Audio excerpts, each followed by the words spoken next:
కాసేపట్లో గన్నవరం ఎయిర్పోర్టుకు చేరుకోనున్నారు ప్రధానమంత్రి నరేంద్ర మోడీ. ఎయిర్పోర్టులో ఆయనకు కూటమి నేతలు స్వాగతం పలకనున్నారు.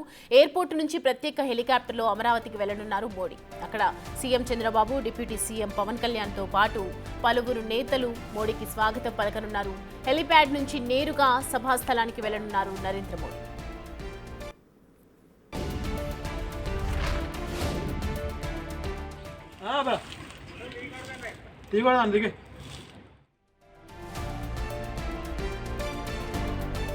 ఇప్పటికే ప్రజలతో కిక్కిరిసిపోయింది సభా ప్రాంగణం. మరోవైపు అమరావతి వైపు వేలాదిగా జనం తరలివస్తూ ఉన్నారు.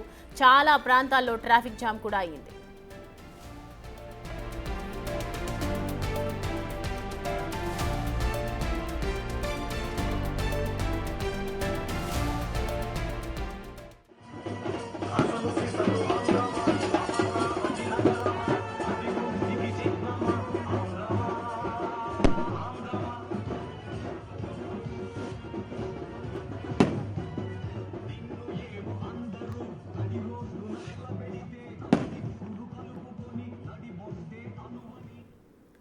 రైట్, కాసేపట్లో గన్నవరం ఎయిర్పోర్టుకు చేరుకోనున్నారు ప్రధానమంత్రి నరేంద్ర మోడీ. ఎయిర్పోర్ట్లో ఆయనకు ఘన స్వాగతం పలికేందుకు కూటమి నేతలు సిద్ధంగా ఉన్నారు. ఎయిర్పోర్ట్ నుంచి ప్రత్యేక హెలికాప్టర్లో అమరావతికి వెళ్లనున్నారు మోడీ. అయితే అక్కడ CM Chandrababu, deputy CM Pawan Kalyan తో పాటు పలువురు నేతలు మోడీకి స్వాగతం పలికేందుకు సిద్ధంగా ఉన్నారు. హెలిప్యాడ్ నుంచి నేరుగా సభాస్థలానికి వెళ్లనున్నారు. ఇప్పటికే ప్రజలతో అమరావతి ప్రాంతం అంతా కూడా కిక్కిరిసిపోయింది. సభా ప్రాంగణం దగ్గర జనాలు పోటెత్తారు. మరోవైపు అమరావతి వైపు వేలాదిగా జనం తరలి వస్తూ ఉన్నారు. సభా ప్రాంగణం అంతా ఒక వెలుగు వెలిగేందుకు సిద్ధంగా ఉంది. చాలా ప్రాంతాల్లో ట్రాఫిక్ జామ్ కూడా ఏర్పడినట్లుగా తెలుస్తోంది.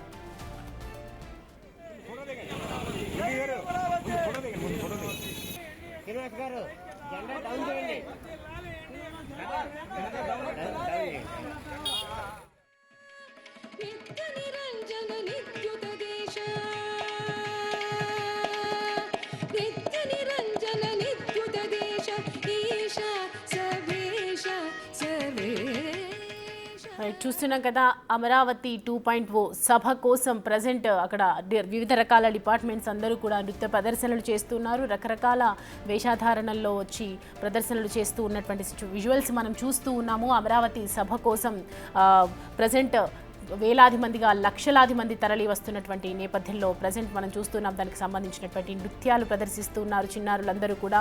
సభా ప్రాంగణం అంతా నృత్య ప్రదర్శనతో దద్దరిల్లిపోతోంది, కలకల్లాడుతుందని చెప్పొచ్చు. అమరావతిలో ప్రజెంట్ హెలిప్యాడ్ నుంచి నేరుగా సభాస్థలానికి వెళ్లనున్నారు ప్రధానమంత్రి మోడీ.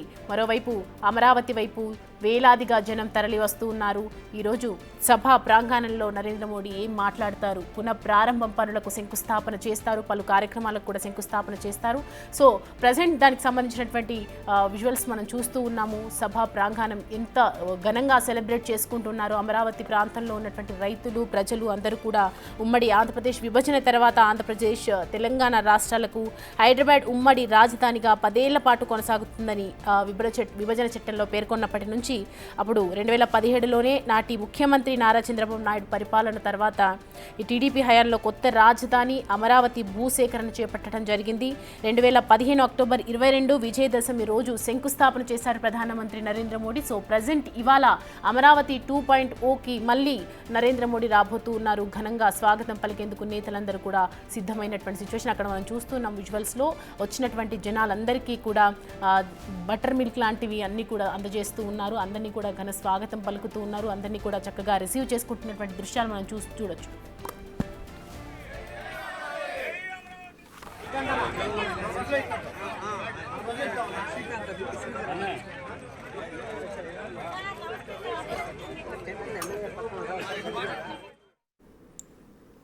అమరావతి సభ కోసం విజయవాడ వెస్ట్ బైపాస్ ను తాత్కాలిక ఓపెన్ చేశారు. దీంతో భారీగా జనం బస్సులో సభకు వస్తున్నారు. పూర్తి వివరాలు మా ప్రతినిధి సాయి శంకర్ అందిస్తారు.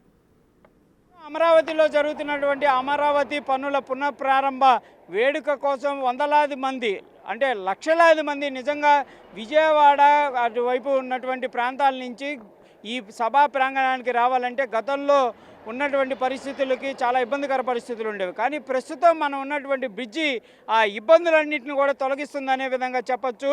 కిలోమీటర్ల ప్రయాణం, గంటల తరబడి ట్రాఫిక్లో ఉండేటటువంటి పరిస్థితులన్నింటినీ కూడా చెల్లాచెదురు చేస్తూ ప్రస్తుతం గొల్లపూడి నుంచి కాజా టోల్గేట్ వరకు నిర్మాణం చేపట్టినటువంటి ఈ బ్రిడ్జి 3.1 కిలోమీటర్ల నిర్మాణం చేపట్టారు. అయితే ప్రస్తుతం వెంకటపాలెం సీడెడ్ రోడ్డు వరకు ఈ పూర్తయినటువంటి నేపథ్యంలో ప్రస్తుతం ఇటు నుంచి విజయవాడ నుంచి వచ్చేటటువంటి ఈ కార్యకర్తలకు సంబంధించినటువంటి వాహనాలన్నింటినీ కూడా ఈ బ్రిడ్జి మీదగానే పంపిస్తున్నటువంటి పరిస్థితి ఉంది. మొత్తంగా ఈ బ్రిడ్జికి సంబంధించి చూడొచ్చు, మొత్తం 3.1 కిలోమీటర్ల దూరంలో ఈ బ్రిడ్జి నిర్మాణం సాగడం జరిగింది. ఇదంతా కూడా కృష్ణానది మీదగానే ఈ బ్రిడ్జి నిర్మాణం చేపట్టారు. మొత్తం 52 పిల్లలను ఉపయోగించి నిర్మించినటువంటి ఈ బ్రిడ్జి అంటే వెళ్ళేటటువంటి వాహనాలకు సపరేట్గా, వచ్చేటటువంటి వాహనాలకు సపరేట్గా నిర్మాణం అత్యంత క్లిష్టమైనటువంటి పరిస్థితుల్లో నిర్మాణం చేపట్టడం జరిగింది. అత్యంత పొడవైనటువంటి బ్రిడ్జిగా ఈ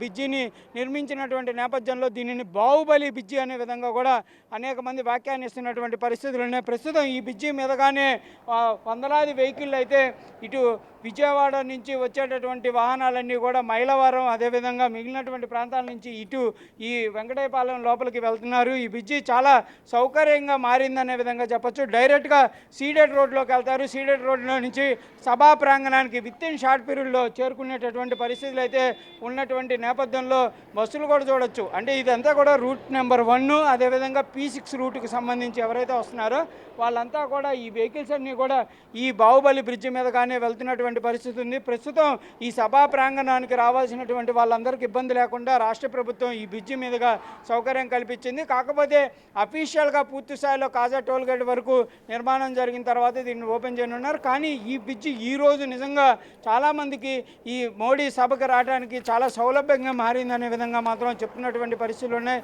ఎక్కడా కూడా ఇబ్బంది లేకుండా గొల్లపూడి దగ్గర స్టార్ట్ అయ్యి డైరెక్ట్గా వెంకటపాలెం వరకు ఎక్కడా కూడా ఆగే పరిస్థితి లేదు.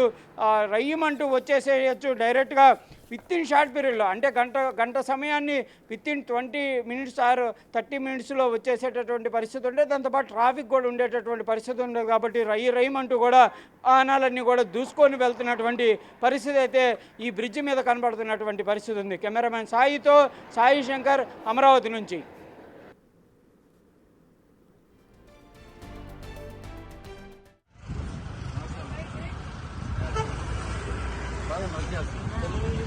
Hello,